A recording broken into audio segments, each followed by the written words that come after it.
लोगों को लगता है कि न्यूक्लियर बॉम्ब जो है वो दुनिया का सबसे डेंजरस वेपन है।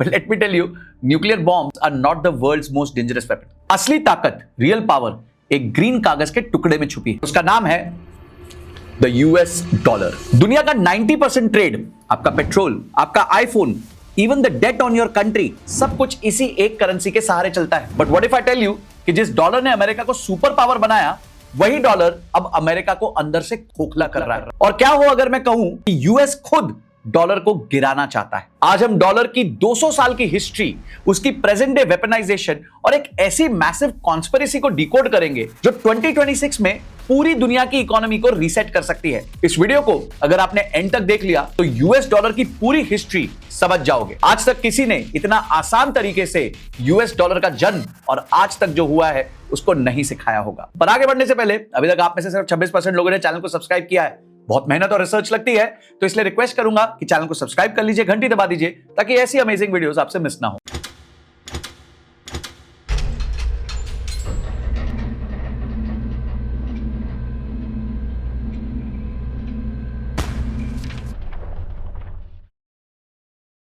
सबसे पहले ना आज की रियलिटी देखते हैं। Statistics are staggering. दुनिया में हर रोज 9.6 ट्रिलियन डॉलर का फॉरेन एक्सचेंज टर्नओवर होता है और ये पिछले 3 साल में 28% जंप कर चुका है। अमेरिका ग्लोबल ट्रेड का सिर्फ 13.4% डायरेक्ट पार्टनर है, लेकिन हैरत की बात यह है कि दुनिया का 88 to 90% ट्रांजैक्शंस में डॉलर इन्वॉल्व होता है। जैसे इंग्लिश यूनिवर्सल लैंग्वेज है, वैसे ही डॉलर पैसे की यूनिवर्सल लैंग्वेज है। अब इस डोमिनेंस के ब्रेकअप को समझते हैं। सबसे पहले ऑयल नेक्सस। सिंस 1974 ऑयल जो है डॉलर की बैकबोन रही। आज भी 80% ग्लोबल ऑयल ट्रेड सिर्फ डॉलर्स में सेटल होता है। अगर किसी देश को एनर्जी चाहिए तो उसे डॉलर अर्न करना ही पड़ेगा। No dollar no oil, simple. दूसरा है ट्रेड इनवॉइसिंग।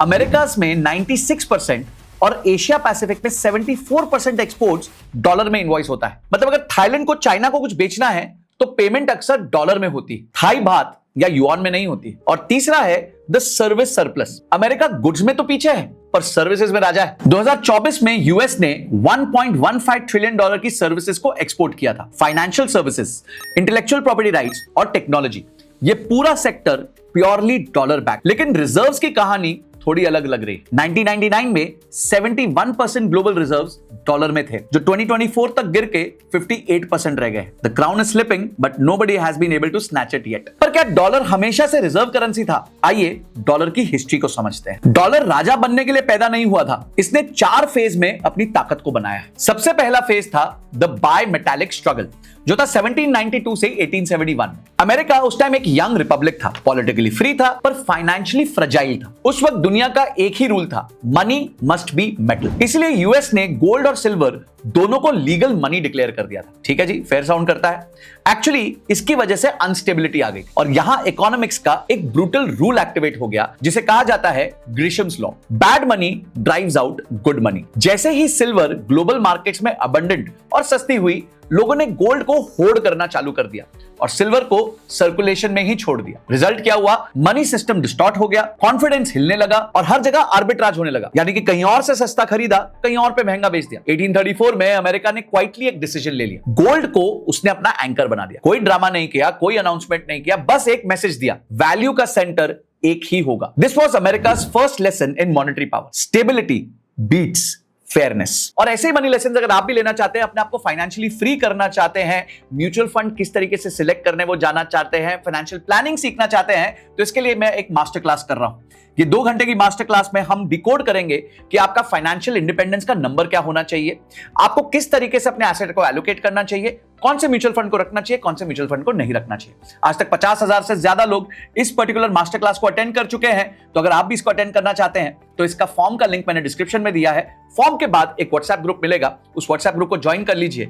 ये मास्टर क्लास वैसे तो फ्री है, पर जैसे ही वो ग्रुप भर जाएगा उसके बाद फर्दर एडमिशंस नहीं लिए जाएंगे। तो अगर आप भी अपने फाइनेंशियल फ्यूचर को अपने कंट्रोल में लेना चाहते हो और मनी के लेसन सीखना चाहते हो, तो मिलते हैं म्यूचुअल फंड मास्टर क्लास में। अब आगे चलते हैं फेज 2 में, जो था 1914 से लेकर 1944 तक। War didn't destroy empires, debt did. यानी वॉर अकेला प्रॉब्लम नहीं था, उधार सबसे बड़ा वेल्थ डिस्ट्रॉयर था। 20th सेंचुरी के स्टार्ट में वर्ल्ड का किंग था British pound. London was the financial capital of earth. फिर आया वर्ल्ड वॉर 1। यूरोप ने अपनी फैक्ट्रीज, रेलवे, सिटी सब कुछ जला दिया।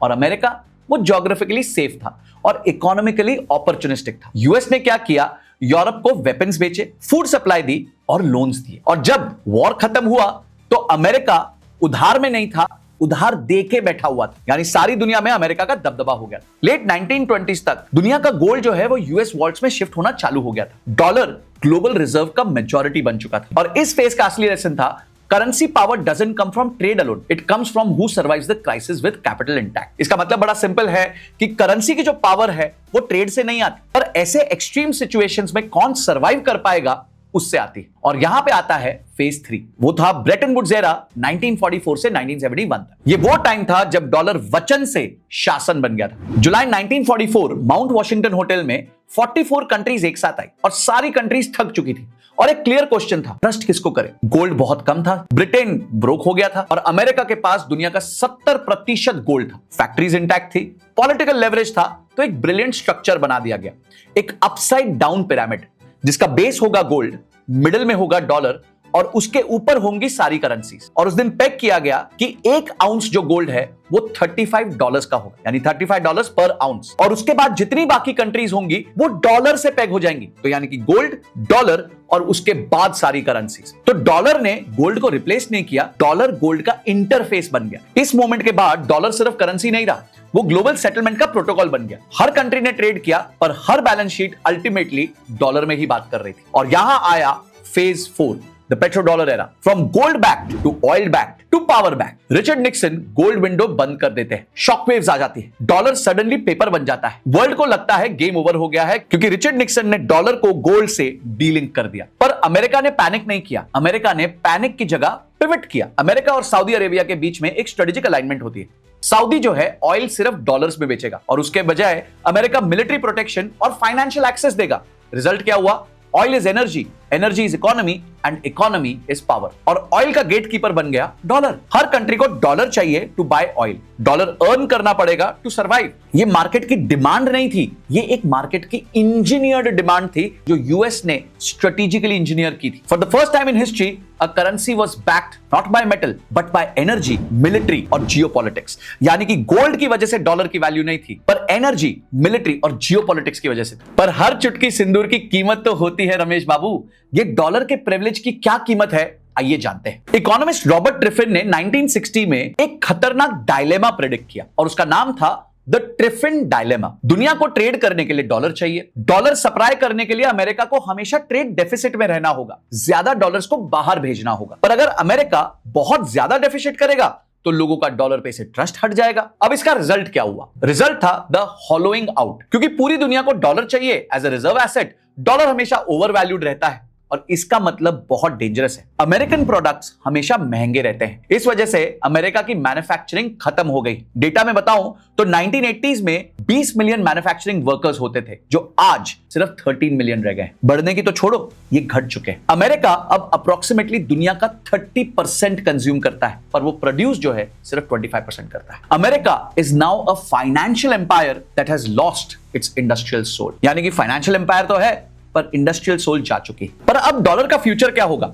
इसको समझने के लिए एक ऐसा इवेंट हुआ जिसने सारे ट्रस्ट को शेक कर दिया। 2022 में एक ऐसी चीज हुई जिसने डॉलर की डेथ वारंट पर साइन कर दिया। जब अमेरिका ने रशिया के $300 बिलियन के रिजर्व को फ्रीज कर दिया तो उसे कहा गया weaponisation of finance. India, China और ब्राजील ने देखा कि अगर आज रशिया का पैसा डिलीट हो सकता है तो कल हमारा भी हो सकता है भाई, और यहां से चालू हुआ द साइलेंट रिबेलियन। चाइना और रशिया अब अपना 90% ट्रेड युआन और रूबल्स में कर रहे हैं। इंडिया ने रशियन ऑयल इंपोर्ट्स 1% से बढ़ाकर 35 to 40% कर दिए हैं। जिसके पीछे डोनाल्ड ट्रंप जो है इतना हंगामा मचा रहे हैं कि मैं टैरिफ डालूंगा जो भी रशिया से ऑयल खरीदेगा। पेमेंट्स यूएई दिरहम्स और रुपीस में हो रहे हैं। और प्रोजेक्ट एम ब्रिज ये सबसे बड़ा गेम चेंजर है। चाइना, थाईलैंड और यूएई एक ब्लॉकचेन प्लेटफॉर्म बना रहे हैं जहां इंटरनेशनल पेमेंट्स 15 सेकंड में सेटल होती है। पूरे यूएस बैंकिंग सिस्टम और स्विफ्ट को बाईपास कर दिया जाता है। पर क्या हो अगर एक्चुअली यूएस ही चाहता हो कि डॉलर दुनिया की रिजर्व करेंसी ना रहे बहुत बड़ी कॉन्स्पिरेसी है ना, आइए जानते हैं। और अब आता है सबसे बड़ा ट्विस्ट, क्या अमेरिका खुद डॉलर को गिराना चाहता है? Top US adviser Stephen Miran का एक रेवोल्यूशनरी पेपर वायरल हो चुका है, a user's guide to restructuring the global trading system. उनका मानना है कि डॉलर का रिजर्व स्टेटस